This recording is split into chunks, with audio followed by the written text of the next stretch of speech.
Today, inshallah, we will talk about the life of grave. Today, our central theme is কবর। আজকে আমাদের আলোচনার বিষয়বস্তু হচ্ছে কবর। বলেন তো আলোচনার বিষয়বস্তুর নাম কি? কবর। নাটোরের পণ্ডিত গ্রামের ভাইরা, আমরা যারা আসছি আমরা তো কেউ মরবো না, তাই না? বলেন না, মরবো না কেউ, তাই না? কুল্লু নাফসিন যায়িকাতুল মাউত, everyone has to take the test of death। প্রতিটা মানুষকে মৃত্যুর স্বাদ গ্রহণ করাবে একজন, তিনি কে? আচ্ছা, কেউ যদি বলে যে আমি নাটোরের বিশাল বড় নেতা, আমার কাছে কোটি টাকা আছে, ডুপ্লেক্স ট্রিপ্লেক্স বাসা আছে, আমি মৃত্যুর থেকে পালিয়ে যাব, এটা কি সম্ভব? Is it really possible? বলেন ইয়েস নাকি নো? নো। সূরাতুল জুমা আল্লাহ তাআলা বলছেন, কুল ইন্নাল মাউতাল্লাযী তাফিররুনা মিনহু ফাইন্নাহু মুলাকীকুম। O my prophet, tell the ummah they want to escape from the death, but the death will meet them even if they don't want. নবী হে, আপনি আপনার উম্মতদেরকে বলে দেন তারা কি মৃত্যুর থেকে পালাতে চায়, বাট মৃত্যু এমন একটা বিষয় মানুষ চাইলেও আসবে, না চাইলেও আসবে, ঠিক না বলেন? আর একটা উত্তর চাই, পৃথিবীতে আসার একটা সিরিয়াল আছে, যাওয়ার কোনো, বলেন না কেন, আসার সিরিয়াল আছে, যাওয়ার কোনো সিরিয়াল নেই। যে কেউ যে কোনো মুহূর্তে মরতে পারে। আচ্ছা, আপনার সবাই নওগাঁর নাম শুনছেন? নওগাঁ একদম ওই সাইডে, নওগাঁ এই সাইডে, আমাদের রাজশাহীর দিক থেকে আবার এই দিকে হয়, ঠিক আছে, এখানে একটু ডিফারেন্ট হতে পারে। তো নওগাঁতে আমি একবার মাহফিলে গেলাম, রাত বাজে 12টা, ওয়াজের শেষের দিকে আমি ছিলাম। হঠাৎ করে আমাকে একজন স্লিপ দিল যে হুজুর, লেখা আছে আর কি, যে আপনার ওয়াজ শোনার জন্য একজন যুবক বের হয়েছিল বাসা থেকে। তো দেখবেন কারো বাসা মেন রোডের ভেতরে অলিতে গলিতে বাসা, কথা ঠিক আছে না যুবক ভাইরা? তো এইভাবে বাইক নিয়ে যখন, এটা হচ্ছে মেইন রোড, এটা হচ্ছে গলি, যখন উঠবে বাইক নিয়ে মেইন রোডে, একটা ট্রাক একদম 100 গতিতে আসছে। যুবকটা বাইক নিয়ে যখনই উঠেছে, ট্রাক এসে এমন একটা ধাক্কা দিয়েছে, যুবক জায়গায় স্পট ডেথ, জায়গায় শেষ। ওই যুবকটার কত আশা ছিল যে আসিফ হুজুরকে সারা জীবন অনলাইনে দেখেছি, আজ সরাসরি দেখব। বাট মাথায় রাখবেন, আপনারও একটা স্বপ্ন আছে, আল্লাহরও একটা প্ল্যান আছে, ঠিক আছে না যুবক ভাইরা? কেউ চাইলেও 1 মিনিট বেশি বাঁচতে পারবে না, কেউ চাইলে 1 মিনিট কমও বাঁচতে পারবে। সকলের একটা নির্ধারিত সময় আছে। এ কবর এমন একটা ঘর, আহা, যে মানুষটা বালিশ ছাড়া ঘুমাতে পারতো না, সে মানুষটা একদিন বালিশহীন মাটিতে শুয়ে থাকবে। যে মানুষটা গরম সহ্য করতে পারতো না, I need AC, I need fan, AC লাগাও, ফ্যান দাও। গুলশানের ফ্ল্যাটে থাকা যুবক গরমের তাপ সহ্য করতে পারে না, ওই যুবকটাও একদিন কবরের মাটিতে জাহান্নামের আগুনে পুড়ে পুড়ে ছারখার হবে। এই কবর হচ্ছে এমন একটা জায়গা, যেই মেয়েটা আজকে শাড়ি, গহনা, মেকআপ, লিপস্টিক, শাড়ি গহনা পরে ঘুরে বেড়ায়, বেপর্দায় চলে আর টিকটক করে, ওই মেয়েটাও একদিন সাদা কাফনের কাপড়ে প্যাকেট হয়ে মাটির নিচে বসবাস করবে। একদিন আসবে এই দিন। সেই দিনটা কেমন হবে? আমি আপনাদের সবাইকে একটা কথা বলছি ভাই, হাজার হাজার লোক আসতে পারে মাহফিলে, এটা মাহফিলের সফলতা নয়। আমরা মনে করি বড় বক্তা আনলাম, কয়েকশো ক্যামেরা থাকলো, লাইট হলো, প্যান্ডেল হলো, যুবকদের গ্যাদারিং হলো, এটাই সাকসেস না। সাকসেস হবে তখন যখন আমি আসিফের এই মাহফিল থেকে একজন যুবক নামাজি হয়ে বাসায় ফিরবে। আপনার কথা ঠিক বলছেন না কেন? আপনারা বলেন, বলেন ঠিক আছে, বলেন বলেন বলেন। It's just like a show off. বড় বক্তা নিয়ে আসছি, ক্যামেরা ছিল অনেকগুলো, ধুমাইয়া ওয়াজ হয়েছে, তা ওয়াজ না। ওয়াজ তো সেই ওয়াজ যে ওয়াজ আমার জীবনে পরিবর্তন আনবে, ঠিক না যুবক ভাইরা? বল, একটু কল্পনার জগতে আসে। Just try to feel my lecture, just try to imagine my lecture, একটু অনুভব করা। এটা হচ্ছে নাটোরের একটা ছোট্ট গ্রাম, পণ্ডিত গ্রাম। নাটোর সদর বা বাইপাস, একজন যুবক বের হয়েছে, প্রতিদিন যেমন সে বের হয়, কাজে যাবে, অনেক কাজ, দোকানদার দোকানে যাচ্ছে, ব্যবসায়ী ব্যবসার কাজে যাচ্ছে, হঠাৎ করে একটা ট্রাক এসে আপনার বাইকে এক জোরে ধাক্কা দিয়েছে, আপনি এমনি পড়ে গেছেন। পড়ার সঙ্গে সঙ্গে যেই রাস্তার রোড পিস, ওখানে আপনার মাথা ঠাস করে লাগছে, এই পাট দিয়ে রক্ত গল গল গল গল গল গল করে রক্ত বের হচ্ছে। আপনি senseless, you don't have any kind of sense, you are totally senseless, কোনো জ্ঞান নাই, অজ্ঞান। সব নাটোরের লোকজন এই ধরো ধরো ধরো, অ্যাক্সিডেন্ট হয়েছে ধরো, and people are taking you to the hospital, ধরো নিয়ে যাও। হঠাৎ করে আপনি অজ্ঞান, আমার চোখে চোখ রাখেন, এইভাবে শুয়ে আছেন, হঠাৎ করে চোখ খুলছে, দেখছেন যে চতুর্পাশে সাদা, চতুর্পাশে সাদা, উপরে একটা ফ্যান, মুখে একটা অক্সিজেন নাক বরাবর। আপনি দেখলেন যে আপনি যে ঘরে আছেন সে ঘরের গেটে লেখা আছে ICU. That means this is the last stage of life. মানুষকে কখন না হয় জানেন আইসিইউতে? যখন তার জীবন একদম শেষ প্রান্তে চলে যায়। মানুষকে লাইফ সাপোর্ট তখন দেওয়া হয় যখন তার শেষ নিঃশ্বাস চলে আসে। ঠিক আছে না যুবক ভাইরা? কথাটা চোখ খুলেছেন, ভাবছেন যে কি হলো আমার, আমি তো ঠিকঠাক ছিলাম। হঠাৎ করে দেখছেন জানলা দিয়ে কয়েকজন লোক আসছে আসমান থেকে। সুবহানাল্লাহ নাই আপনাদের? জমিন থেকে না আসমান থেকে? না, নাটোরের ভাই তো আওয়াজ খুবই কম। জমিন না আসমান? আসমান থেকে। সবার পোশাক হচ্ছে হোয়াইট ড্রেস, সাদা জামা। আপনি ভাবছেন যে হু দে আর, তারা কারা, and where they came from, কই থেকে আসছে তারা। হঠাৎ একটা হাদিস মনে আসছে যে মৃত্যুর সময় যখন হয়ে যাবে, মালাকুল মউতকে পাঠিয়ে দিবে একজন, আওয়াজ দিয়ে বলেন তিনি কে? আপনি যদি সেই বান্দা হন যেই বান্দা ছিল নামাজি, মালাকুল মউত আপনার সামনে সুন্দর একটা সাদা জুব্বা পরে আসবে। আসার সঙ্গে সঙ্গে ডাক দিয়ে বলবে, ইয়া আইয়াতুহান নাফসুল মুতমাইন্নাহ উখরুজি ইলা মাগফিরাতিল্লাহি ওয়া রিজওয়ানি। এই বান্দা, কোনো টেনশন নাই। এই দেখেন, জান্নাত থেকে একটা রেশমি রুমালের কাপড় তার হাতে থাকবে। ইয়া আইয়াতুহান নাফসুল মুতমাইন্নাহ উখরুজি ইলা মাগফিরাতিল্লাহি ওয়া রিজওয়ানি। হে প্রশান্ত আত্মা, তোমার কোনো টেনশন নাই, you have nothing to be depressed, টেনশনের কোনো কারণ নাই, আসো, আল্লাহর জান্নাত তোমার জন্য অপেক্ষা করছে। এই যে কাপড়, it is special for you, এটা হচ্ছে জান্নাতের কাপড়, এটা হচ্ছে রেশমি রুমাল দ্বারা তৈরি। এখানে আপনার রুহু রাখা হবে, রুহুটা নিয়েই মালাকুল মউত ইল্লিয়িন তথা জান্নাতের ঠিকানায় নিয়ে চলে যাবে। সুবহানাল্লাহ পড়ে। This is the death of people, those who perform the salah. এটা হচ্ছে সেই ব্যক্তির মৃত্যু যে ছিল নামাজি। এবার যে বেনামাজি হবে তার জন্য ওয়াজের দরকারটা যুবক ভাইয়ের আছে না নাই? এখানে অনেক মানুষ আসছেন না, I am really sorry to say that. এখন বাজে রাত 12টা। এখন যে মানুষগুলো আসছেন, তো আপনি চেক করে নেবেন। If you don't believe me, then check the মসজিদ এট দ্য টাইম অফ ফজর। দেখবেন ফজর নামাজ এখানে হাজার হাজার লোক এখানে আছে। এখন ফজর নামাজে ইমাম সাহেব, মুয়াজ্জিন সাহেব, খাদেম সাহেব আর হাতে গোনা কয়েকজন মুরব্বীকে বাদ দিয়ে কাউকে আপনি হারিকেন খুঁজে পাবেন না। এটা এত আস্তে ঠিক বললেন কেন আপনারা?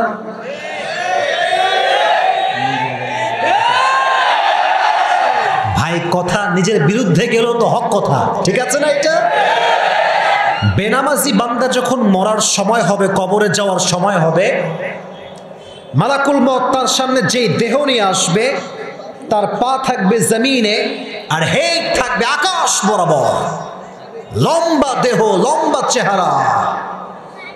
এসেই যখন তার সামনে দাঁড়াবে, দেখবে যে নীলাভ বর্ণের দেহ, চোখগুলো বিশাল বড় বড়। এসে ধমক দিবে, ইয়া আইয়াতুহান নাফসুল খাবিথা উখরুজি ইলা গাযাবিল্লাহ। হে বেনামাজি, বের হও, তোর সময় শেষ, আল্লাহর জাহান্নাম তোর জন্য অপেক্ষা করছে। নাউজুবিল্লাহ বললেন না আপনারা?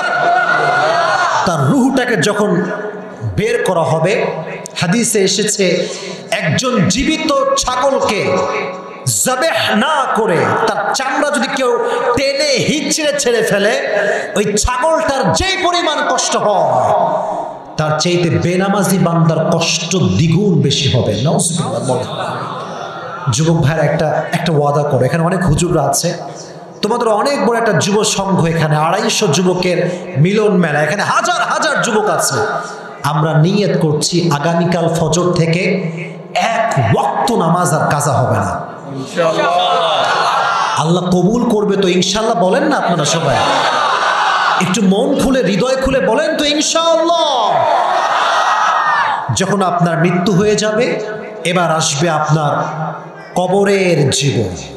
কিসের জীবন? কবরের জীবন। আচ্ছা বলেন তো, বাংলাদেশে ঘুষ টুস তো নাই ভাই? এত জোরে বলেন কেন? নাই, আরে সব কনফার্ম জান্নাতি। সরকারি চাকরি যখন নিতে যাবেন বুঝবেন ঘুষ কারে কয়। এমনও চাকরি আছে 10 লাখ টাকা ঘুষ না দিলে চাকরি খুঁজে পাওয়া যায় না। এখানে প্রধানমন্ত্রী দোষ দিয়ে লাভ নাই, আমরা জনগণের মধ্যেই চিটার আর বাটপার দ্বারা ভরে গেছে জনগণ। এই বামের লোকরা ঠিক বেঠিক কয় না কেন? জোরে বলেন আপনারা ঠিক বিনা? প্রিয় ভাইয়েরা, একটা কথা মাথায় রাখবেন, এই যে সুদ ঘুষ আছে এর একটা মাত্র অভাব, একটা মাত্র কারণ, হৃদয়ে ভয় নাই একজনের। আওয়াজ দিয়ে বলেন তো তিনি কে?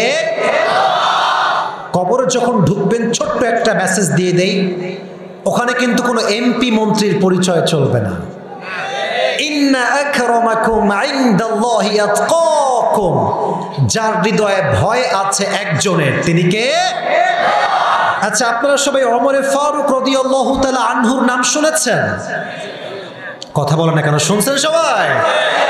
ওনার জামানায় তাকওয়া কাকে বলে খুব ভালো করে বুঝবেন। কবরের জীবন নিয়ে কথা বলছে আপনাদের সবার সামনে।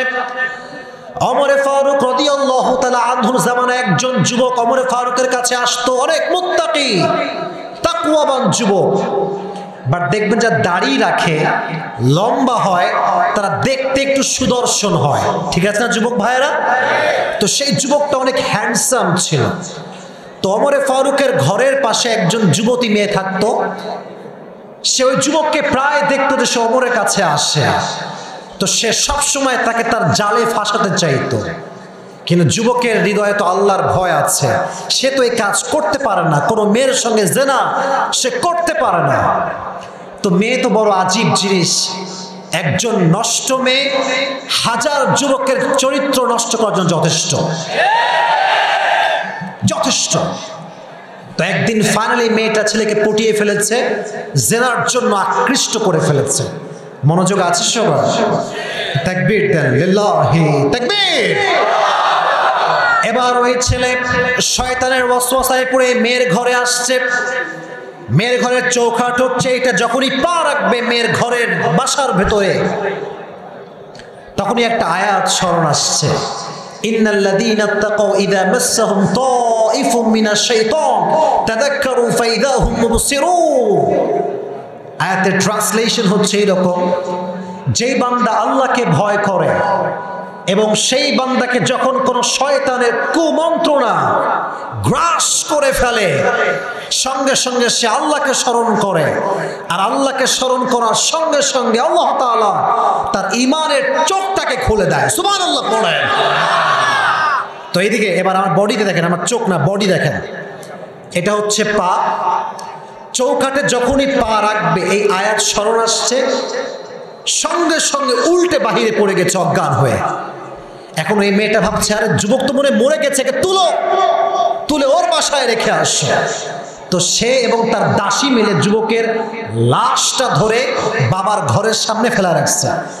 এই তিনজন কই যায়? এই তিনজন,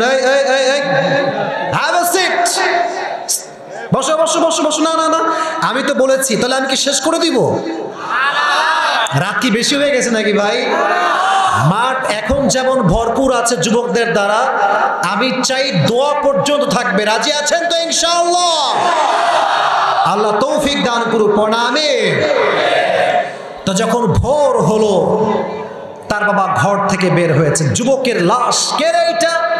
দেখছে তার ছেলে এখানে পড়ে আছে। তো আল্লাহর রহমতে যুবক এখনো মরে নাই। সঙ্গে সঙ্গে তার বাবা পানি নিয়ে এসে ছিটা মারছে, ওঠো, get up, get up, get up, ওঠো বাবা ওঠো। চোখ খুলেছে।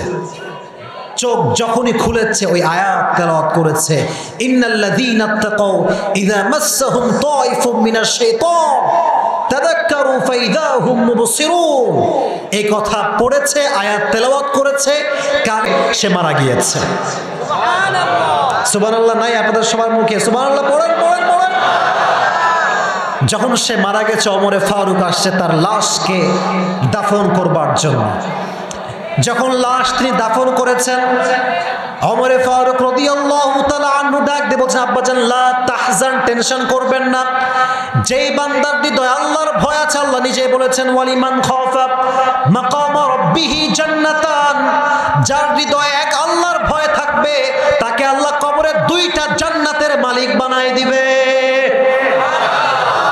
দুইটা জান্নাতের মালিক আল্লাহ বানায় দিবে। যখনই ওমরে ফারুক এই আয়াতটা তেলাওয়াত করেছে, কবর থেকে যুবকের আওয়াজ আসছে, ইয়া ওমর ইয়া খলিফাতুল মুসলিমিন, আল্লাহ আমাকে দুটি জান্নাতের মালিক অলরেডি বানায় দিয়েছে। তাহলে যুবক ভাইরা, কবরে যদি জান্নাতের ফুল ফুটাতে চাও, হৃদয়ে ভয় থাকতে হবে একজনের, তিনি কে? যাদের হৃদয়ে আছে আল্লাহর ভয়, তারা কবু পথ ভুলে যায় না। পড়েন, আল্লাহর প্রেম ছাড়া এই দুনিয়ায় কারো কাছে কোনো কিছু চায় না। ডেকে না বলেন, আমার সে গাইলেন না আপনারা? সবাই গান। যাদের হৃদয়ে আছে আল্লাহর ভয়, তারা কবু পথ ভুলে যায় না। আল্লাহর প্রেম ছাড়া এই দুনিয়ায় কারো কাছে কোনো কিছু চায় না। ঠিক না বলো যুবকেরা? এবার বলেন, কবরে আমাদের মোট প্রশ্ন হবে কয়টা? তিনটা। আসলে প্রশ্ন হবে মূলত চারটা। মূলত প্রশ্ন হবে চারটা, বাট বেসিক কোয়েশ্চেন হচ্ছে তিনটা। প্রথম প্রশ্ন কি বলেন তো নাটোরের ভাইয়েরা? এই ভুলে গেছেন নাকি? আপনারা বলেন না সবাই, নাম কি বলেন তো প্রশ্নটা? মার রব্বুকা, আমাদের রব কে? এই দেখেন, আমি মানি ব্যাগ বের করছি। আমার ওয়াজের অংশগুলো যে মুখস্থ বলতে পারবে তার জন্য আজকে পুরস্কার আছে। এই সব মিডিয়ার সামনে সে যুবককে আমি সম্মানিত করব। অতএব ওয়াজ খালি ঠিক বেঠিক সুবহানাল্লাহ আলহামদুলিল্লাহ কাঁপায় দিলেন হবে না, আমার ওয়াজ মুখস্থ করে করে শুনতে হবে। রাজি আছেন তো ইনশাআল্লাহ? মার রব্বুক, তোমার রব কে? আল্লাহ আমার রব, আল্লাহ আমার রব, দমে দমে তনু মনে তারি অনুভব। ঠিক না বলেন? তোমার দুনিয়াতে আমি যেদিকে তাকাই, অথই নিয়ামতে ডুবে আছি সবাই। পাখ পাখালির কণ্ঠে শুনি তাসবিহ কল রব, তাসবিহ কল রব। পড়েন, আল্লাহ আমার রব, আল্লাহ আমার রব, দমে দমে তনু মনে তারি অনুভব। তিনি কে? আরো জোরে, তিনি কে? Number one question, you will be asked about your Lord. Who is your Lord? জবাব হবে আল্লাহ। বলেন, তিনি কে? The second question will be about your prophet. দ্বিতীয় প্রশ্ন হবে তোমার নবীকে নিয়ে। আতারিফু হাযা রাজুল, do you know who is this person? তুমি কি চেনো এই ব্যক্তিটাকে যার মুখে দাঁড়িয়ে আছে? সে বলবে হাযা নবিয়ুনা মুহাম্মাদুর রাসূলুল্লাহ সাল্লাল্লাহু আলাইহি ওয়াসাল্লাম। আচ্ছা, নাটোরের পণ্ডিগ্রামের ভাই একটু ব্রেক নেই। আচ্ছা, আমার একটা কথা মনে পড়ে গেছে, না বললে হবে না। এটা কি? পেছনে ভাইরা বলেন না, এটা কি?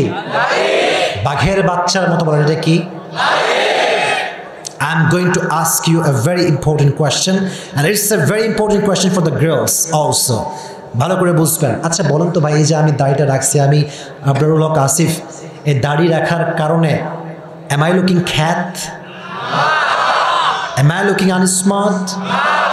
Am I looking backdated? No.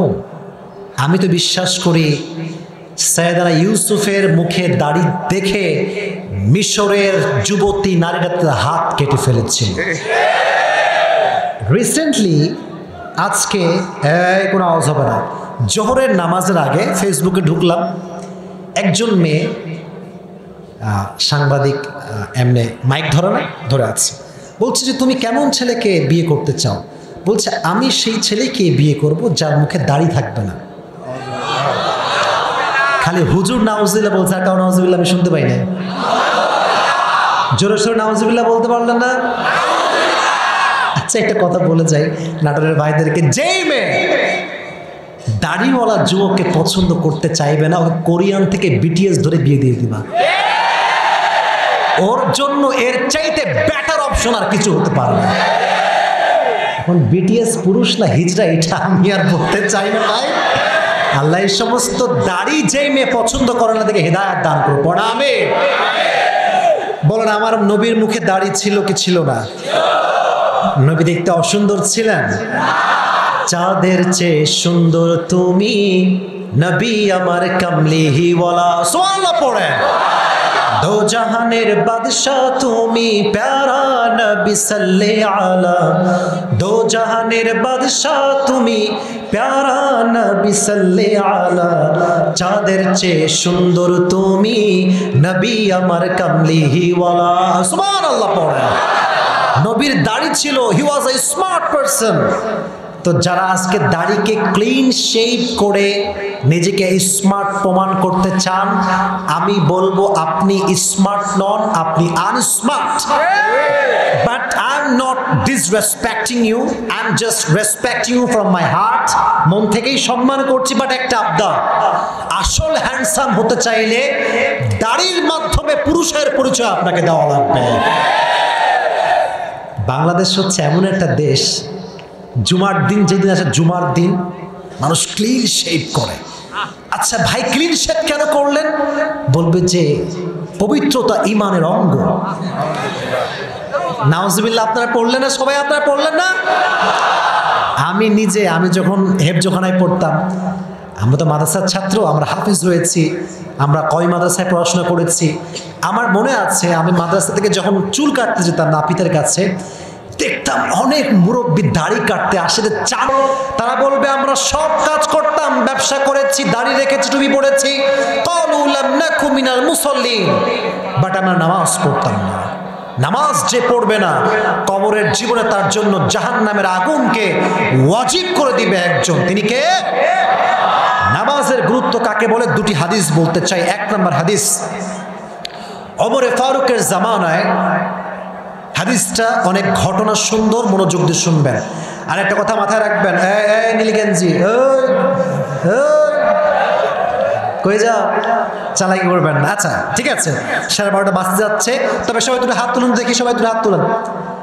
এবার আমাকে তাকবীর শোনান, লিল্লাহি তাকবীর।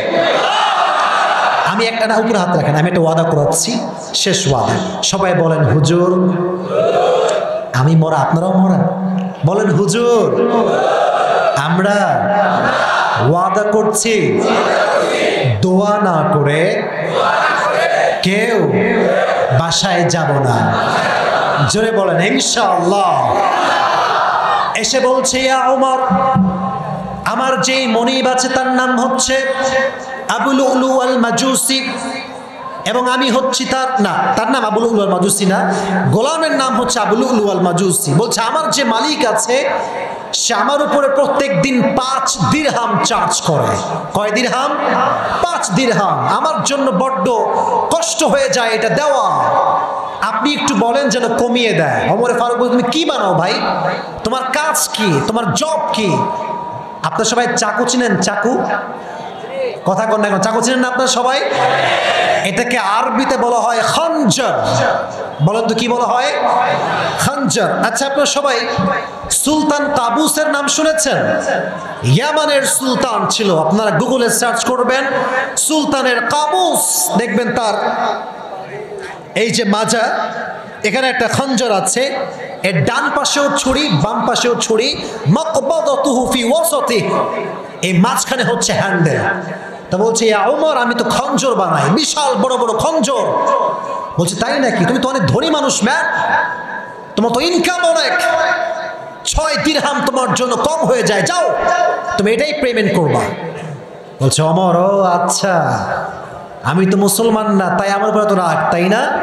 সবার বেলা নরম আর আমার বেলা গরম, দাঁড়াও তোমার খেলা কেমনে দেখাতো আমি এটা দেখবো। ওই আবু লুলু আল মাজুসি বাসায় গিয়ে সারা রাত এক করে একটা খঞ্জর বানিয়েছে, বিশাল লম্বা চাকু। কথা কি বোঝা যায়? চাকুর ডান পাশেও চাকু, বলেন চাকুর ডান পাশেও চাকু, মাঝখানে হচ্ছে হ্যান্ডেল, মাঝখানে কি বলেন? হ্যান্ডেল, দুই পাশেই চাকু। তো ওমরে ফারুক তখন ইমাম ছিলেন, রাষ্ট্রপ্রধান, and he was a imam, khatib, leader, নামাজ পড়তে রয়েছেন ফজরের নামাজ। কানু ইউসাল্লুনা বিগালাস, তখন তারা অন্ধকারে নামাজ পড়তো। আমরা বাঙালিরা ফজরের নামাজ এমন সময় পড়ি, সালাম ফিরায় দেখি সকাল হয়ে গেছে। কথা ঠিক আছে না যুবক ভাইরা? বলো বলো বলো। আমি ওমরা করতে গিয়েছিলাম গত ঈদে, অবাক হয়ে গেলাম, ফজরের নামাজ পড়ে বসে আছি তো আছি, সকাল হয় না, সকাল হয় না। অনেকক্ষণ পরে দেখলাম সকাল হলো। এর কারণ ফজরের সময়টা হচ্ছে সবচাইতে গুরুত্বপূর্ণ সময়, আর ফজরের নামাজ যত আউয়াল ওয়াক্তে পড়বেন আপনি সুন্নতের সওয়াব পাবেন। সুবহানাল্লাহ পড়েন। তো তখন তারা অন্ধকারে নামাজ পড়তো, কেউ কাকে দেখতে পেত না। তো ওমর আসলেন, এসে বললেন সফু সুফুফাকুম, দাঁড়াও, কাতার সোজা করো, ফাঁকা জায়গা পূরণ করো, কাঁধে কাঁধ রেখে দাঁড়াও, আল্লাহু আকবার। সারা পড়লেন, কেরাত পড়লেন, রুকুতে গেলেন। এবার আসেন হাদিসের মূল কথায়। যখনই রুকুতে ওমরে ফারুক গেছে এমনি আল্লাহু আকবার, আবু লুলু আল মাজুসি পেছনেই ছিল মুনাফিকের ছদ্মবেশে। যখনই রুকুতে ওমর গেছেন, সঙ্গে সঙ্গে খঞ্জর বের করে ওমরের ঠিক নাভি বরাবর এমনি একটা পোস্ট মারছে। একটা পোস্ট মেরে ক্ষান্ত হয়নি, এমনি এইদিকে তাকান, পোস্টটা দিয়ে এমনি ঘুরাইছে 3 বার, 3 টাইমস 3 বার ঘুরাইছে। আর এত ধারালো ছুরি এইটা, 3টা পোছে ওমরের ভেতর থেকে যত নাড়ি ভুঁড়ি ছিল সব বের হয়ে গেছে। ওমর নামাজের মধ্যে বলছে কতালানি আল কালব, আমাকে একটা কুকুর মেরে ফেলেছে, আমাকে ধরো। ওমরে ফারুককে ধরা হয়েছে। ওমরে ফারুকের জায়গায় আরেকজন সাহাবীকে ইমাম বানানো হয়েছে। ওমরে Farooq just he was senseless, অজ্ঞান, কোনো হুঁশ নাই। সমস্ত চিকিৎসকরা আসছে, ট্রিটমেন্ট করো ওমরকে, ওমরকে বাঁচাও। ওমর ছিলেন এমন একজন শাসক যার শাসনে রাষ্ট্রের ভেতরে বাঘ এবং হরিণ এক ঘাটে পানি খেয়েছে। সুবহানাল্লাহ পড়ে। এবার ওমরকে বাঁচানোর জন্য রাষ্ট্রীয় যারা চিকিৎসক আছে, এই দেখেন, যখন পানি দিচ্ছে, পানি খেতে পারছে না, এই পানিটা নাভি দিয়ে বের হয়ে যায়। দুধ দিচ্ছে, দুধটা নাভি দিয়ে বের হয়ে যায়। নাবিজ দিচ্ছে, নাবিজ বের হয়ে যায়। এবার চিকিৎসকরা বলছে আমরা কনফার্ম ওমর বেশি দিন বাঁচবে না, ওমরের সময় শেষ, ওমরের হায়াত শেষ, অবস্থা বেশি ভালো না। তো ওমর যখনই মৃত্যুর শেষ অবস্থায় চোখ খুলেছে, আহা কি হাদিস, চোখ খুলে বলে নাই আমার ছেলে কোথায়, আব্দুল্লাহ কোথায়, আমার বউ কোথায়, আমার বাড়ি কোথায়, গাড়ি কোথায়, টাকা কোথায়, নো, উনি এগুলো কিচ্ছু বলেন নাই। চোখ খুলেই বলেছেন আসল্লান নাস, আমি ওমর যখন ছুরির আঘাত খাই তখন আমি ফজরের নামাজের ইমাম ছিলাম, মানুষ সেই নামাজগুলো আদায় করেছে। সুবহানাল্লাহ পড়ে। The last word Omar has pronounced is just as-salah, and he never ever pronounced a single word. একটা শব্দ বলে ওমর শেষ, আসল্লান নাস, মানুষকে নামাজ পড়েছে। ওমর মৃত্যুর শেষ মুহূর্তে নামাজের কথা বলে বুঝিয়ে গিয়েছেন এই উম্মতের নামাজ ছাড়া কবরে কোনো গতি হবে না। ঠিক কিনা বলো যুবকেরা? সব কাজের সময় আছে। আপনি মোড়ে যান, এখানে মোড় আছে, দেখবেন অনেক মুরব্বী চায়ের দোকানে বসে 3 ঘন্টা 4 ঘন্টা আড্ডা দেয়। আর এলাকার মসজিদের ইমাম যখন একটু কেরাত লম্বা করে, হুজুর কেরাত যে লম্বা হয়ে গেল, এত লম্বা পড়েন কেন? আর সামনে আসছে রমাজান, দেখবেন তারাবির নামাজের সময় এমন হাফেজকে সবচাইতে বেশি গুরুত্ব দেওয়া হবে যে হাফেজ এক পৃষ্ঠা পড়তে আধা মিনিট সময় লাগায়। ঠিক আছে না বলেন যুবক ভাইরা, বলেন না কেন আপনারা? কবরের নামাজ ছাড়া কোনো গতি হবে না। আচ্ছা বলেন তো, আমার নবীজি, এটা আমার শেষ হাদিস, সর্বশেষ মৃত্যুর আগে একটা শব্দ বারবার বারবার বারবার বারবার বলেছিলেন। শব্দটা ছিল কি? জোরে বলো না, শব্দটা ছিল কি? ইন্তেকালের দিনে বিশ্বনবী যেই দিন মারা যাবেন, আমার শেষ হাদিস ভালো করে শুনবেন যুবক ভাইয়ারা, প্রচন্ড পরিমাণে জ্বর, বিশ্বনবী জ্বরের যন্ত্রণায় ডান হতে পারছেন না, বাম হতে পারছেন না, এভাবে শুয়ে আছে, ডান বাম হতে পারছে, এত কষ্ট, এত জ্বর। হঠাৎ করে জিব্রাইল আসছে, এসে বলছে, ইয়া রাসূলুল্লাহ, আসসালামু আলাইকা ইয়া রাহমাতাল লিল আলামিন, নবী হে, আল্লাহ আপনাকে সালাম পাঠিয়েছেন। জোরে সোরে সুবহানাল্লাহ আপনারা পড়তে পারলেন না? নবী বললেন, ওয়া আলাইকুম আসসালাম, কি খবর? জিব্রাইল, কি খবর? নবী আপনি কেমন আছেন? বলছে, আমি আলহামদুলিল্লাহ ভালো আছি, বাট জ্বরে ভুগছি, অবস্থা বিষয়টা ভালো না। ইয়া রাসূলুল্লাহ, একটা আবদার আছে। কি আবদার?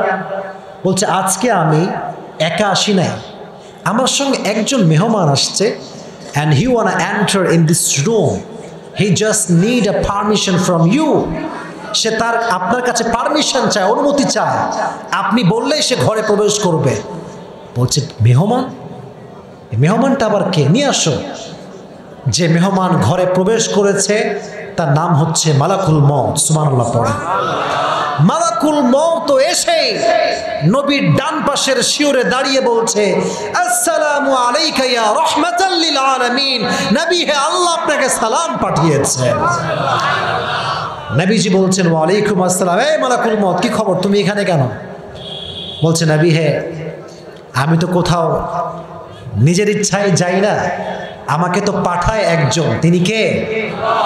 তবে আমি আপনার কাছে আসছি রূহ কবজের জন্য, সত্য কথা, বাট আল্লাহ আমাকে বলেছেন যে, এই মালাকুল মউত, খবরদার কোনো বেয়াদবি করবি না, আগে বলবি নবী আপনি কি যেতে চান নাকি চান না, যদি যেতে চান নিয়ে যাব, যদি থাকতে চান আপনাকে রেখে আমি আবার ফিরে যাব। জোরে সোরে সুবহানাল্লাহ নাই আপনাদের ভেতরে? আপনার সবাই মাওলানা তারিক জামিলের নাম শুনেছেন? পাকিস্তানের টপ ফেমাস স্কলার। ওনার একটা বয়ান আছে, দেখবেন যে how was the death of last Messenger Muhammad সাল্লাল্লাহু আলাইহি ওয়াসাল্লাম, আখেরি নবী কা ওয়াফাত कैसा था, এই টাইটেলে একটা ইউটিউবে ওয়াজ আছে।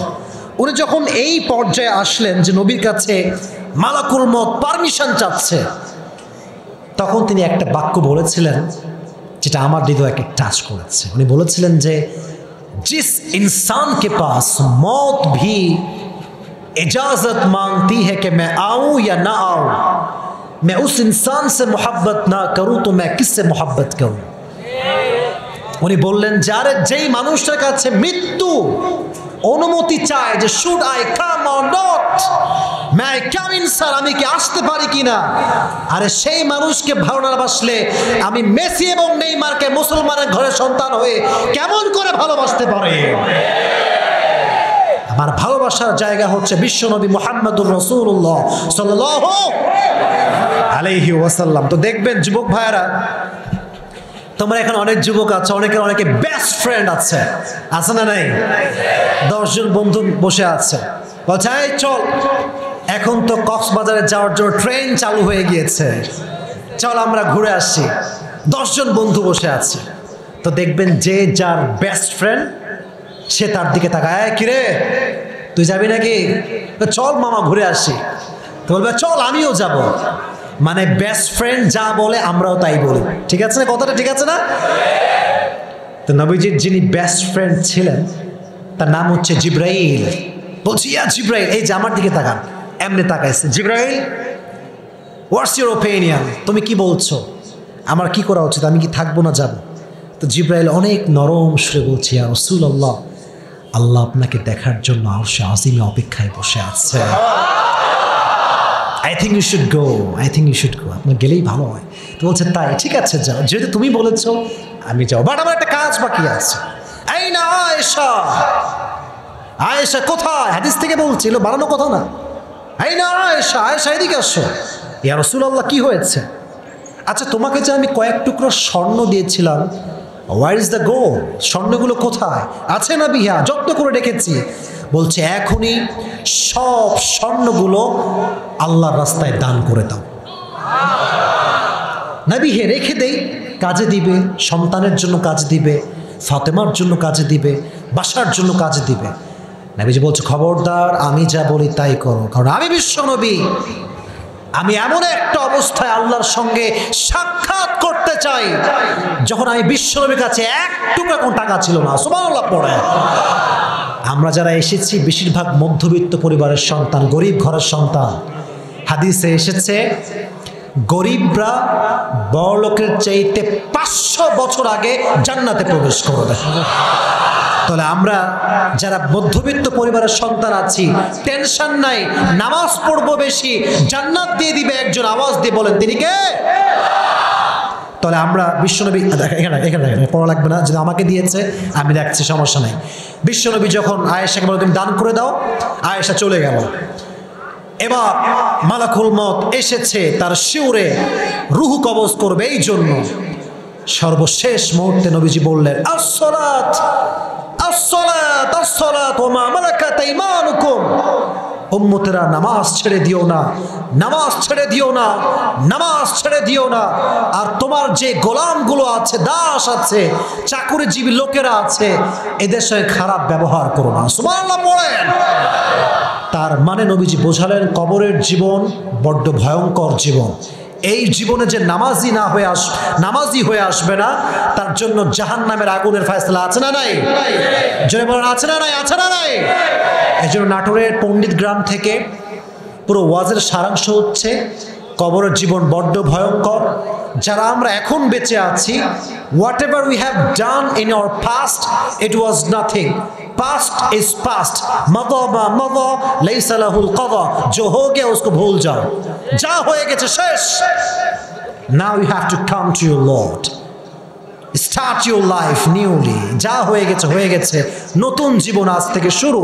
আর যুবক যারা আছো, this is my important message for all the young people, those who are listening me from YouTube or Facebook or from this place. একটা মেসেজ আজকে এখান থেকে গিয়ে তোমাদের যাদের গার্লফ্রেন্ড আছে, আই হোপ কারো নাই, যদি কারো থাকে একটা টেক্সট করবা, সেটা হচ্ছে যদি তুমি আমাকে সত্যি পছন্দ করো, ভালোবাসো, একটা কথা, বিয়ে ছাড়া কোনো আলগা পীড়িত হবে না।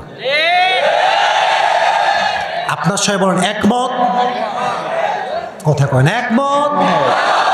আর মাথায় রাখবা, যখনই কোনো ছেলে কোনো মেয়েকে বিয়ের প্রস্তাব দেয়, কোনো মেয়ে ছেলেকে বিয়ের প্রস্তাব দেয়, কে কতটুকু ভালোবাসে এটা স্পষ্ট প্রমাণ তখন হয়ে যায়। কারণ অনেক ছেলে মেয়েদের সঙ্গে বিয়ের জন্য প্রেম করে না। কিসের জন্য প্রেম করে? I don't want to say that, এটা আমি বলতে চাই না। মেয়েরা মনে রাখবেন, মাথায় রাখবেন, সব যুবকের ধান্দা কিন্তু আপনাকে বিয়ে করা নয়।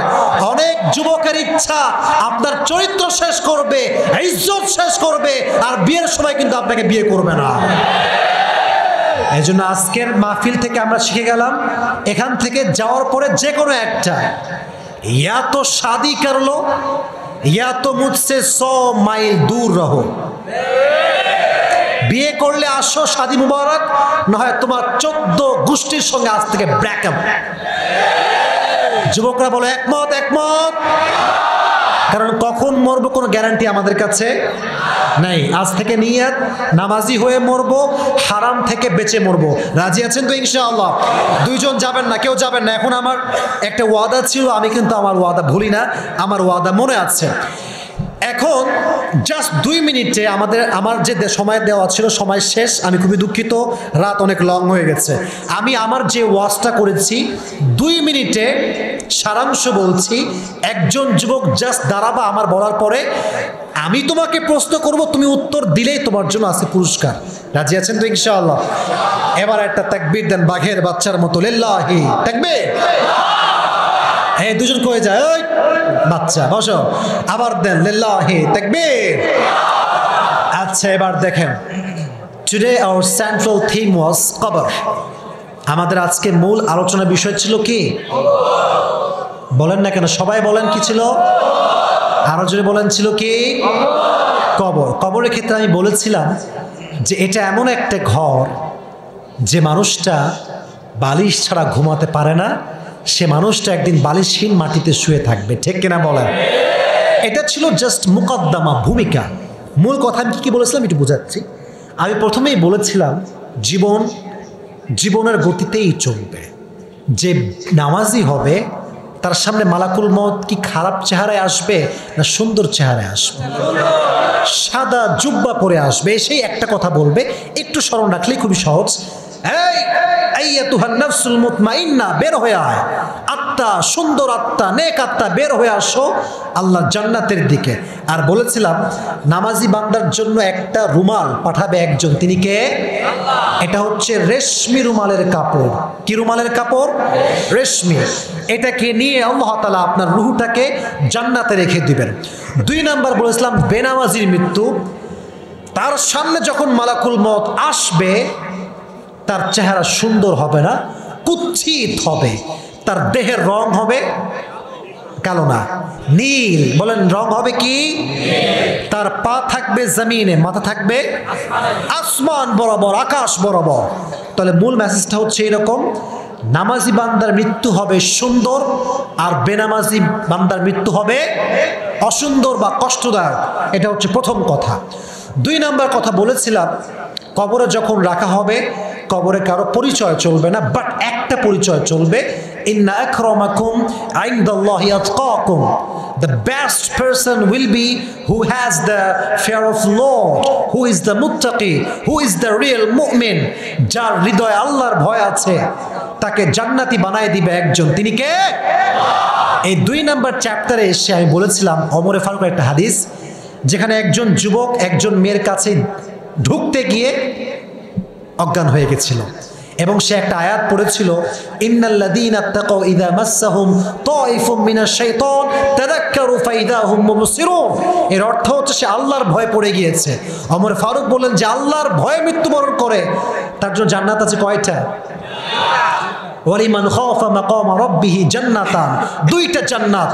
কবর থেকে সে যুবকটা জবাব দিয়ে বলল, ইয়া ওমর, ইয়া খলিফাতুল মুসলিমিন, আল্লাহ আমাকে 2টি জান্নাত দান করেছে। সুবহানাল্লাহ পড়েন। এটা আছে হায়াতে সাহাবার ভেতরে, অথবা আপনি পেয়ে যাবেন তাফসীর ইবনে কাসিরে, আপনি পেয়ে যাবেন এই ঘটনাটা। 3 নাম্বার বিষয় বলেছিলাম, কবরে মূলত প্রশ্ন 3টা হবে না, প্রশ্ন হবে মোট কয়টা? বলেন না, মোট কয়টা? প্রথম প্রশ্ন খুবই সহজ, মার রব্বুক, রবকে। 2 নাম্বার নবীকে, মুহাম্মাদুর রাসূলুল্লাহ, পড়েন সাল্লাল্লাহু আলাইহি ওয়াসাল্লাম। 3 নাম্বার প্রশ্ন কি ছিল? What is the name of your religion? মা দীনুক, ধর্মের নাম কি? বলেন না, নাম কি? সর্বশেষ প্রশ্ন হবে যে ওয়ামা ইলমুক, what is the source of your knowledge? নাম কি? বলেন না, নামটা কি? বলার সঙ্গে সঙ্গে আপনার কবরে আল্লাহ তাআলা জান্নাতের ফয়সালা করবেন, এবং এমন একটা ঘুম আপনাকে দেওয়া হবে যে ঘুমটা কিয়ামতের আগ পর্যন্ত আর ভাঙবে না। সুবহানাল্লাহ পড়েন। এবার আমি বলেছিলাম যে কবরের 2টা দল হবে, জান্নাতি এবং জাহান্নামী। আমি বলেছিলাম নারী এবং পুরুষ মিলিয়ে সবচাইতে মানুষ জাহান্নামে যাবে পুরুষের সংখ্যা বেশি হবে না নারীর সংখ্যা বেশি হবে? নারীর সংখ্যা বেশি হবে। আর এক হাদিসে আসছে পুরুষের সংখ্যাও বেশি হবে। আচ্ছা, এবার সহজ কথা, শেষ কথা বলেছিলাম যে নামাজিরা সবচেয়ে বেশি জান্নাতে প্রবেশ করবে, আর সবচেয়ে বেশি জাহান্নামে প্রবেশ করবে কারা? বলেন না কারো, কারা কারা কারা? বেনামাজি। এক্ষেত্রে আমি 2টা হাদিস বলেছিলাম, এত লম্বা করব না, শুধু এতটুকু প্রশ্ন করব। ওমরে ফারুক যখন ইন্তেকাল করবেন, মৃত্যুর শেষ মুহূর্তে উনি একটা শব্দ উচ্চারণ করেছেন, শব্দটার নাম ছিল কি? বলেন না, কিসের নামাজ? মূল কথাই হচ্ছে নামাজ। মূল কথাটা কি ভাইয়েরা? ভাইয়েরা বলেন বলেন বলেন। শেষ কথা, শেষ কথা, শেষ কথা। বিশ্বনবী যখন মারা যাবেন, ইন্তেকাল লাগে নবীজি একটা শব্দ বারবার repeatedly he has প্রনাউন্সড, and that is a salah। সর্বশেষ উনি বারবার বারবার বারবার একটা ওয়ার্ড আমাদেরকে রিমাইন্ডার দিয়েছেন। ওয়ার্ডটা ছিল কি? লফজ বা শব্দের নামটা ছিল কি? নামাজ। এবার একজন যুবক সাহস করে দাঁড়াও, তোমাকে বলতে হবে না আমি প্রশ্ন করব, তুমি জাস্ট যা স্মরণ আছে বলবা, বললে পুরস্কার। কোন যুবক আছে দাঁড়িয়ে যাও? আচ্ছা আপনি আছেন, কে দাঁড়াইছে আগে ভাই? আচ্ছা ওই ছেলেটা আগে দাঁড়াইছে, একে আমি দিচ্ছি। মাইক আছে, hand mic? Where is the hand mic? যাবে? তা তুমি এই পাশে আসো, এই যে এই পাশে আসো, যেতে পারবা? মাশাআল্লাহ মাশাআল্লাহ। ও কি মাদ্রাসার ছাত্র? তুমি কি মাদ্রাসার ছাত্র? আচ্ছা মাশাআল্লাহ, তোমাকে চেনা চেনা লাগতেছে দেখছি। আচ্ছা ঠিক আছে, মারহাবা বলেন আপনারা সবাই। ওর দিকে তাকাবেন, তোমার কোনো ভয় নাই। I am with you and people are here, they are always with you. ঠিক আছে, কোনো ভয় নাই। আমি যা বলবো তুমি সহজে বলবা। হ্যাঁ পেছনে পেছনে আসো, এই যে এখানে আসো। ও ক্যামেরার লোকরা আছে তো, মিডিয়া ম্যানরা আছে, ওদের একটু কষ্ট হচ্ছে তোমাকে নেওয়া ফুটেজটা। নয় নিচে গেলে ভালো হয় না ওর জন্য নাকি? উপরে ঠিক আছে। হ্যাঁ একজন কই যায় ভাই? যাইয়েন না ভাই, আমরা দোয়া করে যাবো তো ইনশাআল্লাহ। ওকে তুমি আর পাশে দাঁড়াও। বলো আজকে আমাদের কেউ বলবেন না, শুধু ও বলবে। আজকে আমাদের আলোচনার মূল বিষয়বস্তু ছিল কি? আজকে আমাদের বক্তব্যের মূল বিষয় ছিল কবর। কবর। মাশাআল্লাহ। তোমাকে আমি খুবই সহজে প্রশ্ন করব। দেখো বলো যে নামাজি বান্দার মৃত্যুর ধরনটা কেমন হবে, একটু ছোট্ট সংক্ষেপে বললেই হবে। নামাজি বান্দার মৃত্যুর মডেলটা, সিস্টেমটা এমন হবে, নামাজি বান্দার মৃত্যুর আগ দিয়ে তার সামনে আজরাইল আলাইহিস সালাম খুব সুন্দর একটি চেহারা নিয়ে আসবেন। মারহাবা বলেন। ভেরি গুড মাশাআল্লাহ। বলো। অত্যন্ত সুন্দরভাবে সুন্দর জুব্বা গায়ে, হাতে একটি রুমাল নিয়ে আসবেন এবং ডাক দিবেন, ইয়া আইয়াতুহান নাফসুল মুতমাইন্নাহ, হে নফসে মুতমাগন, তুমি তোমার রবে সারা ভালোভাবে দিতে পারো। এইভাবে তাকে ডাক দিবেন এবং তার মৃত্যুটা এমন ভাবে হবে, সুন্দরভাবে হবে। এবার বলো বেনামাজি মৃত্যুটা কেমন হবে? আচ্ছা মৃত্যু কেমন তা বলতে হবে না, শুধু বলো যে বেনামাজির সামনে মালাকুল মউত কোন রূপে আসবে, এতটুকু বললি। বেনামাজির সামনে আজরাইল আলাইহিস সালাম মালাকুল মউত অনেক ভয়ঙ্কর একটি চেহারা নিয়ে আসবে। আচ্ছা তার দেহের রংটা কেমন হবে? তার দেহের রং থাকবে ব্লু কালার, নীল কালার। তার দেহের সাইজটা কেমন হবে? তার দেহের সাইজটা, তার পা থাকবে জমিনে এবং মাথা থাকবে আসমানে। মারহাবা বলেন। তুমি আজকে লস করে দিবা, আমার ভাবসা খুবই খারাপ। আচ্ছা ঠিক আছে, এবার বলো এই যে কবরে যখন রাখা হবে, নেতার পরিচয় হবে না, বাবার পরিচয় হবে না। আমি বলেছিলাম যে একটা গুণ নিয়ে গেলে কবরের জান্নাতের ফয়সালা হবে। গুণটার নাম ছিল কি? না নামাজ না। বলো তুমি বলো। একটা গুণ নিয়ে কবরে যাওয়া লাগবে, যে গুণের পরিচয় সবার হবে, বাপ মায়ের পরিচয় চলবে না। গুণটার নাম ছিল কি? তাকওয়া। গুণটার নাম ছিল কি? তাকওয়া। তাকওয়ার ক্ষেত্রে ছোট্ট একটা হাদিস ওমরে ফারুকের বলেছিলাম, একটু সংক্ষেপে বললেই হবে।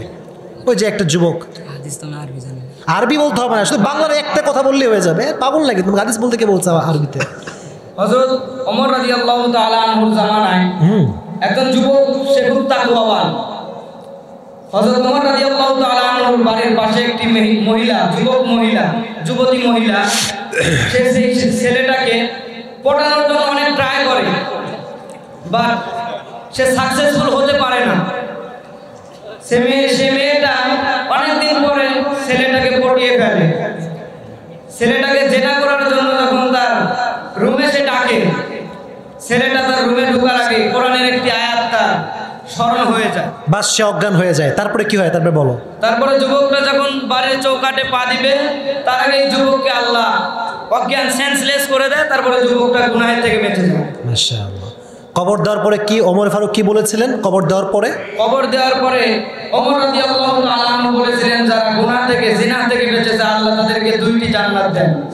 আর ওই সাহাবী, ওই তাকওয়াবান বান্দা ওমরকে কবর থেকে আওয়াজ দিয়েছিলেন, আল্লাহ আমাকে 2টি জান্নাত দিয়ে দিয়েছে। সুবহানাল্লাহ পড়েন আপনারা। তুমি তো মাশাআল্লাহ ভাবসাব তোমার খুবই ভালো, তুমি পারবা মনে হচ্ছে। আচ্ছা এবার বলো যে কবরে যে প্রশ্ন হবে, আমরা নরমালি জানি 3টা প্রশ্ন হবে, আসলে প্রশ্ন হবে কয়টা? প্রশ্ন হবে 4টা। খুবই সঙ্গে বলে ফেলো যে প্রশ্নগুলো কি কি হবে। হ্যাঁ বাংলাতে বললে হবে, কোনো সমস্যা নেই। কবরে প্রশ্ন হবে 4টা। নাম্বার 1 যে প্রশ্ন হবে, মান রব্বুকা, তোমার রব কে। সেকেন্ড কোশ্চেন হবে, মান নাবিয়ুকা, তোমার নবী কে, নবীর পরিচয় দাও। থার্ড যে প্রশ্ন হবে, সেটা হবে মাদিনুকা, তোমার ধর্মের নাম কি, ধর্মের পরিচয় দাও। এরপরে প্রশ্ন করবে যে তুমি এই জিনিসগুলো কোথা থেকে পেয়েছো, এই ইলম তোমাকে কে দিয়েছে? মারহাবা বলেন আপনারা সবাই। আমাদেরকে বলতে হবে এটা কোরআন থেকে আমরা পেয়েছি। ঠিক কিনা বলেন? খুব ভালো, তো বক্তা হয়ে যাবে আগামীতে, মাশাআল্লাহ। হ্যাঁ বলো, তারপরে বলো। তারপরে আমি বলেছিলাম যে মানুষ যে জাহান্নামে যাবে নারী এবং পুরুষের মাঝে, আমি দুইটি বিষয় বলেছিলাম যে সবচেয়ে বেশি জাহান্নামী কারা হবে। নারী এবং পুরুষের মধ্যে হাদিস দুই রকম আছে। এক হাদিস আছে নারীরা বেশি জাহান্নামে যাবে, এবং অপর আরেকটি হাদিস আছে পুরুষেরা জাহান্নামে যাবে, বেশি জাহান্নামে যাবে। মাশাআল্লাহ। দুইটা একসাথে করে এমন হাদিস আছে বেনামাজি ব্যক্তিরা বেশি জাহান্নামে যাবে। মারহাবা বলেন আপনারা সবাই। আচ্ছা, তুমি তো মোটামুটি সব শেষই করে দিয়েছো, তাও শেষ ভরসা আমার। দুইটা হাদিস বলেছিলাম নামাজের গুরুত্ব বুঝাবার স্বার্থে। দুইটা হাদিসের তোমাকে হাদিস ঘটনা বলতে হবে না, তুমি জাস্ট এতটুকু বলো যে বিশ্বনবী যখন মারা যাবেন উনি সবার উদ্দেশ্যে দুইটি কথা বলেছিলেন। দুইটা কথা কি কিছু বলো দেখি। সবার উদ্দেশ্যে দুইটি কথা হ্যাঁ, একটা ছিল কি আর দুইটা বলেছিলাম, আমি দুইটাই বলেছিলাম। একটা বলো, একটা বললে হবে, যা একটা বললে হবে। হ্যাঁ বলো। হুজুর সাল্লাল্লাহু আলাইহি ওয়াসাল্লাম যখন তার মৃত্যুটা অনেক কাছে চলে আসলো, সে বারবার একটা শব্দ বলেছেন, বারবার বারবার একটি শব্দ ইউজ করেছে, শব্দটা হলো আসসালাত। আসসালাত, আসসালাত, মারহাবা বলেন আপনারা সবাই। আচ্ছা, আরেকটা হাদিস বলেছিলাম ওমরে ফারুকের হাদিস। এই হাদিসটার শেষে যখন ওমর ফারুকের ভুঁড়ি বের হয়ে গিয়েছিল, ঘুম থেকে উঠে বা মানে অজ্ঞান থেকে ফিরে নিয়ে একটা শব্দ বলেছিলেন, নাম কি ছিল বলো দেখি। মানুষজন কি ওমর রাদিয়াল্লাহু তাআলা আনহুকে যখন ছুরি মারা হলো, সে সেন্সলেস হয়ে গেল। তার চিকিৎসার পরে সে যখন সেন্সফুল হয়ে গেলেন, তখন সে একটি শব্দ ইউজ করেছে, সে শব্দটা ছিল আসসালাত, অর্থাৎ নামাজ। নামাজ ছেড়ে দিও না। মারহাবা বলেন আপনারা সবাই। ওমর ফারুক বলেছিলেন আসল্লান নাস হ্যাভ দে পারফর্ম দ্য সালাহ, যেটা আমি স্টার্ট করেছিলাম তারা কি তারা পড়েছে এইটা ফজরের নামাজ। তার মানে বোঝা গেল কবরের জীবনে নামাজ নাই যার গতি নাই। মারহাবা, তুমি অনেক সুন্দর পেরেছো। তোমার জন্য ভাই আমি অত বড় লোক না, যা আছে তোমার জন্য হাদিয়া, পুরস্কার তো পুরস্কার চাই, সেটা যে কয় টাকাই হোক, ঠিক আছে যুবক ভাইরা? তোমার জন্য 500 টাকা আমার হাদিয়া।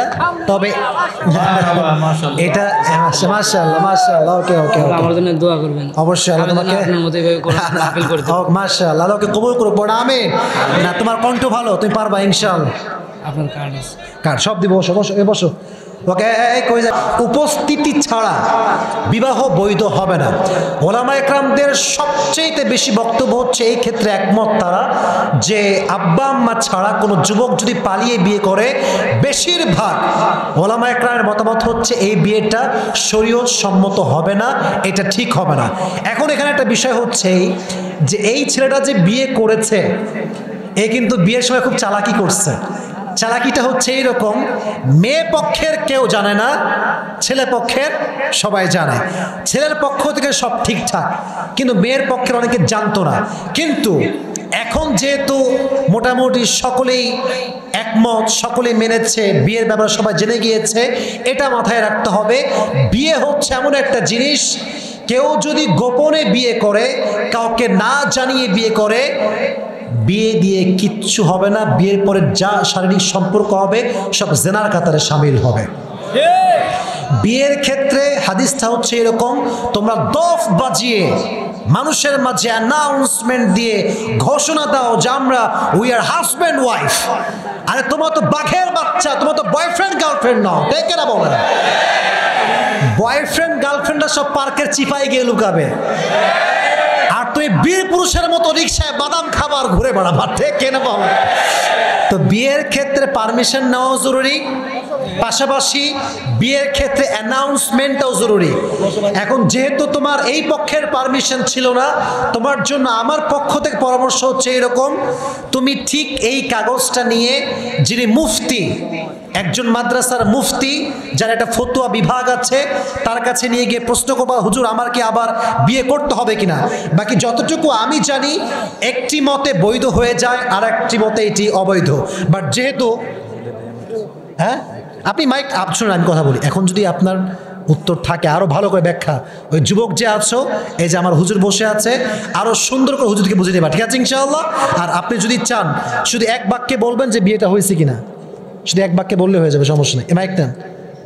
হুজুর আমার চেয়ে আরো ভালো জানেন, উনি ফুল ব্যাখ্যা দিবেন যে আসলে তার বিয়েটা এখানে আর করতে হবে কিনা, ঠিক আছে বললে হবে, সমস্যা নেই। যদি 3 জন সাক্ষী উপস্থিত থাকে তাহলে সর্বসম্মতিক্রমে বিবাহ সই হয়ে যাবে। 3 জন সাক্ষীর মধ্যে যদি আচ্ছা এক মিনিট, যে যুবকটা প্রশ্ন দিয়েছে কি এখানে আসতে পারবা? আচ্ছা আচ্ছা, ও ভয় পাবে। আসলে হুজুরের কথা কিন্তু ঠিকই আছে, বাট ওই যুবকটা বলতে পারবে যে আদৌ এটা ছিল কিনা, আপনি বলে দিলে ভালো হবে, সমস্যা নাই, বলে দেন। মানে গার্জেনদের উপস্থিত থাকার যে মতটা হুজুর বলছেন যে ছেলে পক্ষ মেয়ে পক্ষের অভিভাবক না থাকলে বিবাহ হবে না, আসলে কৌলটা দুর্বল। ওলামায়ে কেরাম যেটা ফতোয়া দিয়েছেন সেটা হইল ছেলে এবং মেয়ে ছাড়া অতিরিক্ত যদি আরও 3 জন সাক্ষী উপস্থিত থাকে তাহলে বিবাহ হয়ে যাবে, এটাই হলো সহি কথা। আচ্ছা ঠিক আছে, হুজুরের কথাতে আমি একমত, বাট এখানে অনেক ঐক্যমত সবাই না, এখানে অনেক ইখতিলাফ আছে। তো আমি বলি হুজুরের কথা ঠিক আছে, হুজুরের সাথে আমি কোনো দ্বিমত করছি না, বাট আমি চাইলে এটা বলতে পারি, যেহেতু আমি কয় মাদ্রাসায় পড়েছি, আপনার মতটা আমি জানি। কিন্তু এখন এমন একটা অবস্থা হয়ে গেছে, কিছু কিছু ফতোয়া জায়েজ বললে হাজার হাজার যুবক বাপ মাকে বাদ দিয়ে সব বিয়ে করে ফেলবে। বিলিভ মি, আল্লাহর কসম, আল্লাহি এই মাসালা আমি কাফিয়া জামাত যখন থাকতাম এটা আমি তখনই পড়েছি, বাট আমি বলতে ভয় পাচ্ছি এই জন্য যে আমি আজকে বলবো, আপনি শায়েখ আহমদুল্লাহর বক্তব্য শুনবেন, ওলামা একরামদের বক্তব্য শুনবেন, তাদের কথা হচ্ছে এটা ঠিক আছে, বাট এই ফতোয়া দিলে পাবলিকের মাঝে সমস্যা হয়ে যাবে। অনেক যুবক খুবই চালাক, খালি সুযোগ খুঁজে, আমার সুযোগ যেখানে ওখানে আমি পালিয়ে বিয়ে করে ফেলবো। হুজুরের কথা একদম আমি একমত। তো যুবক ভাইয়া তোমরা এই কাজটা করবা না, তোমরা বাবা মাকে ছাড়া বিয়ে করবে না, রাজি আছো তো ইনশাআল্লাহ? মনে রাখ, বাবা মায়ের দোয়া আছে যেখানে, ভালোবাসা আছে সেখানে, সুখ আছে সেখানে, ঠিক না? চাউল কালেকশন এটা কি হবে বললে যে এক মন্দির। আচ্ছা প্রিয় ভাইরা বসেন, এই মাদ্রাসার একটা লিল্লা বোর্ডিং আছে, শোনো বসো বসো বসো বসো, খবর দেন না, এই তো শেষ মোড় চলে আসছে আমরা। লিল্লা বোর্ডিং এর চাউল লাগবে, কেউ যদি নিজের ইচ্ছা দিতে চান একটু হাত তোলেন, যে হুজুর আমি দিব ইনশাআল্লাহ। চাউল দিবে কে আছে? একজন আছে, মারহাবা, দাঁড়ান মুরব্বী আবাজান, দাঁড়ান দাঁড়ান দাঁড়ান, ওই যে মুরব্বী আবাজান দাঁড়িয়েছে। ইংলিশটা একটু দেখেন হুজুর, লিস্টটা একটু এখানে আছে, পড়বো? ইংলিশটা আছে দেখেন, ইংলিশ পড়া এটা আবার কে দিয়েছে? এটা কমেন্ট। আই ভাই, এটা পড়তে গেলে সময় লাগবে। আচ্ছা আচ্ছা, না না না না, দোয়া করে যাবো। ভাইয়ারা এদিকে তাকান, আমরা 1টা বেজে গিয়েছে, কথা বলবে না, কোনো কথা হবে না। এখানে মাদ্রাসার জন্য আমি যতটুকু পেরেছি শুধু কালেকশন করে দিয়েছি, যতটুকু আমার সাধ্য কোলায়। চাউল দিবে একজন পাওয়া গেছে, চাউল দিবে। আর কেউ কি আছে একটু দেখান তো, হাত তুলে। কেউ আছে? কেউ থাকলে প্লিজ বলবেন, তারপরে দোয়া করবো ইনশাআল্লাহ। এখানে আমি দায়বদ্ধ নই, থাকলে বলেন, হাত তোলেন, থাকলে হাত তুলেন। আচ্ছা একজন আছে, ওনার নাম লিখে দেন ভাই, এর চেয়ে বেশি আমি করতে পারবো না, আমি খুবই দুঃখিত। যা হয়েছে আল্লাহর রহমতে আলহামদুলিল্লাহ। তাহলে আমাদের, কারণ আমি দোয়া করতে হবে, কেউ কি আছে দোয়া করতে হবে? বা দোয়া কি আমি করবো না, কোনো ওলামা একরাম আছে দোয়া করার জন্য? ইনশাআল্লাহ করবো ইনশাআল্লাহ। বসে পড়েন, বসে পড়েন ভাইয়ারা, এই তো ওয়াদা ভঙ্গ করবেন না, না ছেলে পেলে বসো বসো বসো। কেউ কি কিছু বলবেন? আলহামদুলিল্লাহি রাব্বিল আলামিন, والصلاة والسلام على سيد الأنبياء والمرسلين وعلى آله وأصحابه أجمعين. الله رب العالمين। নাটোরের পণ্ডিত গ্রামে আল্লাহ হাজার হাজার যুবক ভাইদের কিনে বসেছি আল্লাহ, দয়া করে মেহেরবানি করে আমরা যারা তোমার শাহী দরবারে হাত তুলেছি আল্লাহ, মেহেরবানি করে আমরা যতটুকু কথা শুনেছি আল্লাহ কোরআন এবং হাদিস থেকে, আমাদের সবাইকে তুমি সেই অনুযায়ী আমল করার তৌফিক দান করে দাও আল্লাহ। আল্লাহ রব্বুল আলামিন, আমরা যারা হাত তুলেছি আমাদের পক্ষ থেকে কারো জনম দুঃখিনী মা হারা, কারো জনম দুঃখী বাবা হারা আল্লাহ, মেহেরবানি করে যাদের পক্ষ থেকে যাদের জনম দুঃখিনী আব্বা মা বিদায় নিয়েছে আল্লাহ, তাদের সকলের কবরকে তুমি জান্নাতের টুকরা হিসেবে কবুল এবং মঞ্জুর করে নাও আল্লাহ। আল্লাহ রাব্বুল আলামিন, দয়া করে মেহেরবানি করে আমরা যেই যুবক ভাইয়ারা পরিশ্রম করে এত সুন্দর একটা মাহফিল আয়োজন করেছে আল্লাহ, আগামীর ভবিষ্যতে এর চাইতে সুন্দর মাহফিল যেন করতে পারি আল্লাহ, সেই তৌফিক আমাদের সবাইকে তুমি দান করে দাও আল্লাহ।